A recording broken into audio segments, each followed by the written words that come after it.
Hi everyone, this is Sean. Welcome back to my channel. In today's video, I want to cover two topics. I want to cover the use of tasers in the private security context and how we are misusing them in security.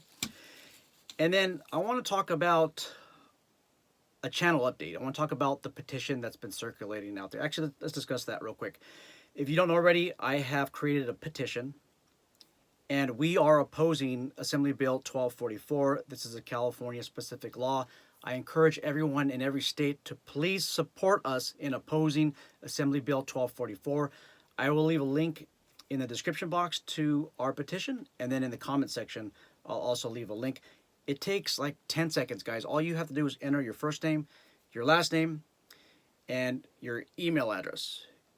If you get tons of email addresses from the third-party vendor, just block them. But we need the numbers up. Currently, as of this morning, we have about 217 signatures already. That's awesome. Hey guys, please help us oppose this bill. This is a bill that's going to destroy the private security industry as we know it in California and elsewhere.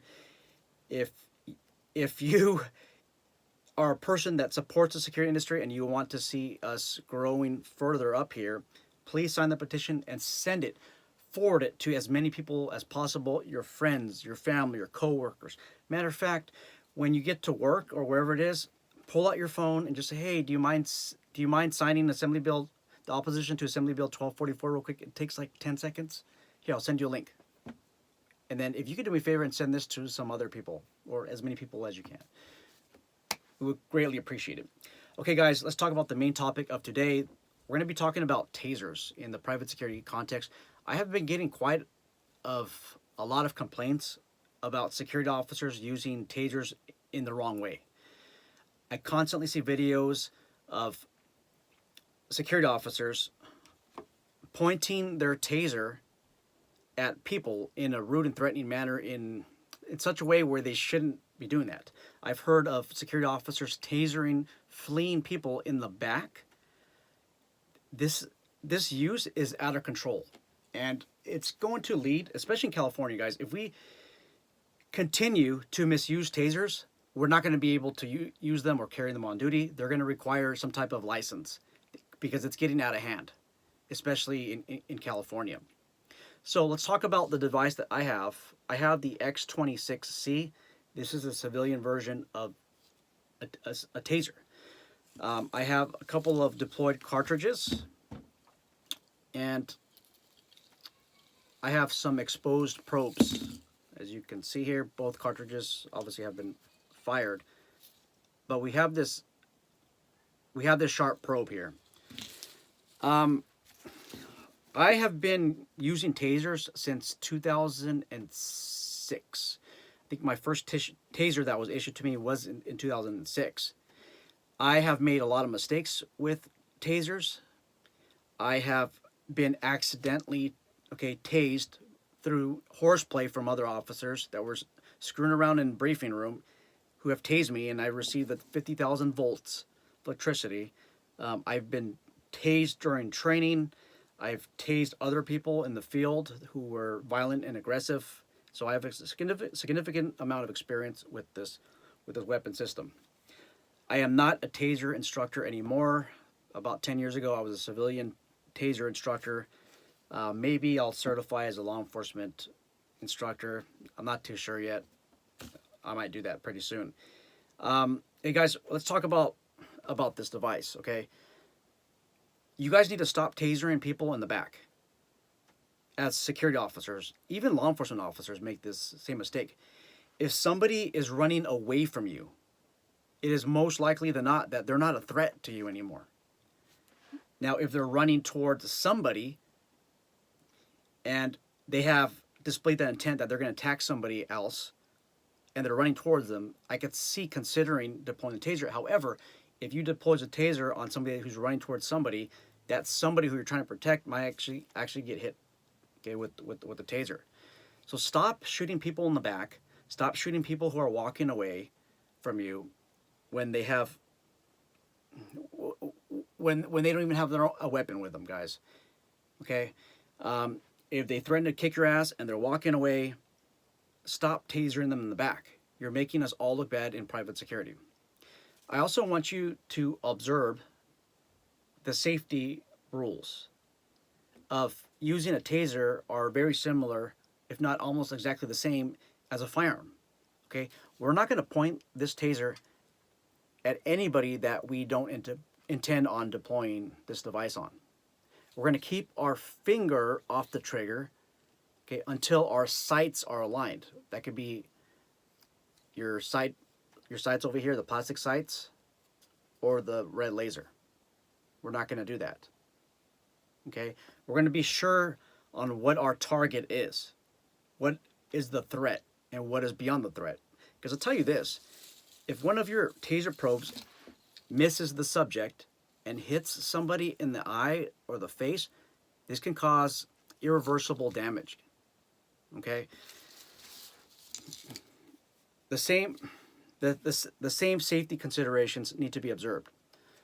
Just like on a firearm, I keep my trigger finger up high on the frame as much as I can go. Same thing with the taser. I keep it right here. Okay? Because you keep it here, somebody pops out, you might have that knee-jerk reaction of doing this. Okay? And by the way, guys, this device is not live. It's actually a dead battery. Okay? The battery's still in it, but it's completely dead, and there's no cartridges involved in here. A taser can cause death. It can cause serious bodily injury. That's why a taser is called, well, it falls into a category of less lethal devices or less than lethal devices, depending on what training organization you go to. Think about the wording. Lethal, but this is less than lethal. So what that term essentially refers to is that it could be lethal, but it's less than. So the chances of it being lethal are not too good, but there's still chance. Guys, a taser can cause cardiac arrest. Are you going to deploy your taser on somebody who's shoplifting and just walking away? I mean, you got to use your common sense. Okay? Look, this is sharp. This is very sharp. You know what happens when this gets caught in your eye? So if you miss, okay, and this goes inside of somebody's eye, it's going to cause irreversible damage, you guys. You just cause serious great bodily injury, and you better have a legal excuse for doing so. If you have a supervisor who is misusing tasers or coworkers, try to talk to somebody that's higher than that person and explain the liability involved. Guys, right now there's no license to use a taser on duty in California. However, many insurance companies will want you to go through some course of instruction. But if we keep goofing around and we keep using the taser in situations where we shouldn't be using them, California is going to create a law where you have to go through certified taser training. And that type of training is going to have to be given by a qualified taser instructor. Taser right now only issues licenses to law enforcement organizations or security organizations when that training is to be used in-house.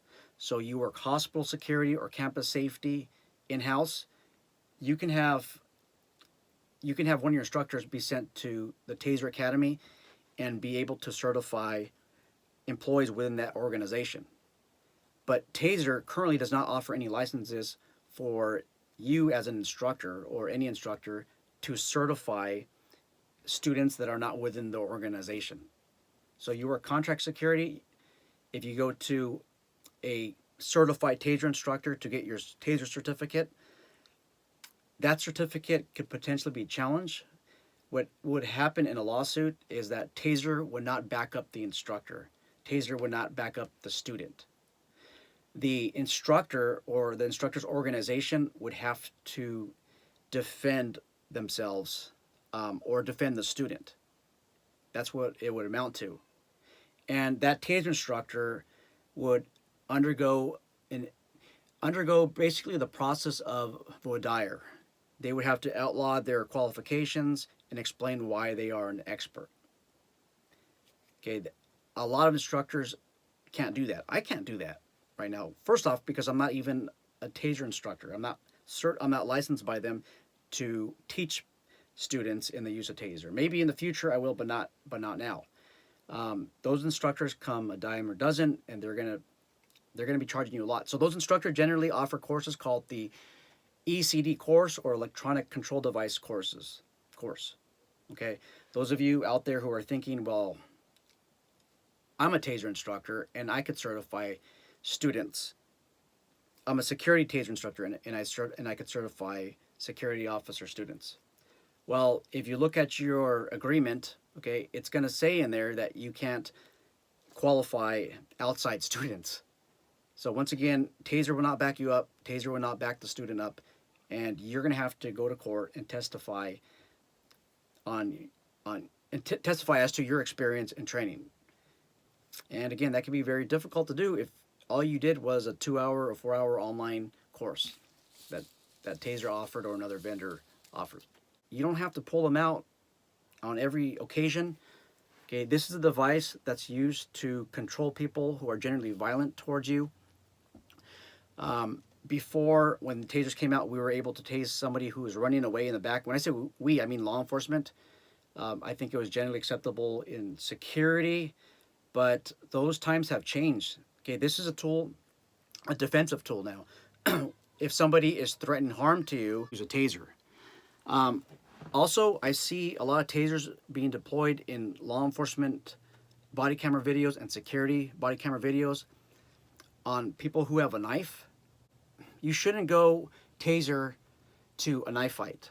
You're going to get killed or seriously injured, or maybe get somebody else killed or seriously injured. I'm going to repeat this again. Tasers are not designed to be used against somebody who has a knife and they're threatening you with a knife. Now, if you have an officer, a security officer who is armed, who has his gun out or at the low ready position, and then you have somebody with a Taser, that's a different situation. Okay? Now, in those situations, you actually probably don't want to interject yourself into the situations. You want to back off and call law enforcement. Back up as much as you can. But that's really one of the only times I can think about when you could deploy a Taser in a lethal situation.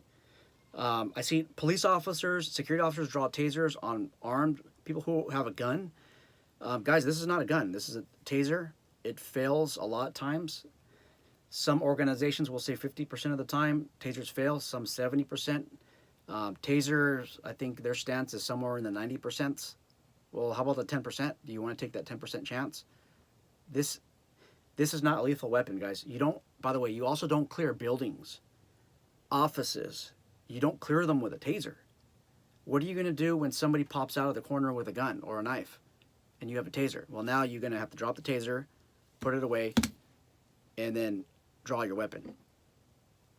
That's going to be very difficult to do under stress in a timely manner. I see police officers and security sometimes, they have somebody who has a knife or an edge weapon or a blunt instrument. They'll produce their Taser and a handgun. Okay? That's something silly to do. What human anatomy has told us is that if we press this trigger, or what we do with this finger, we tend to do the other finger. Okay, this is not a good technique, holding a gun in one hand and then a Taser in the other. Or if you intend to use a Taser, there's always a good chance that you might actually deploy your handgun or your firearm at the same time. So please stop using that. Stop using the Taser in those contexts. Okay? Don't ruin it for everyone else. Okay, guys, that's all I have. I'm looking forward to the dialogue. And sign that petition, 1244. Take care.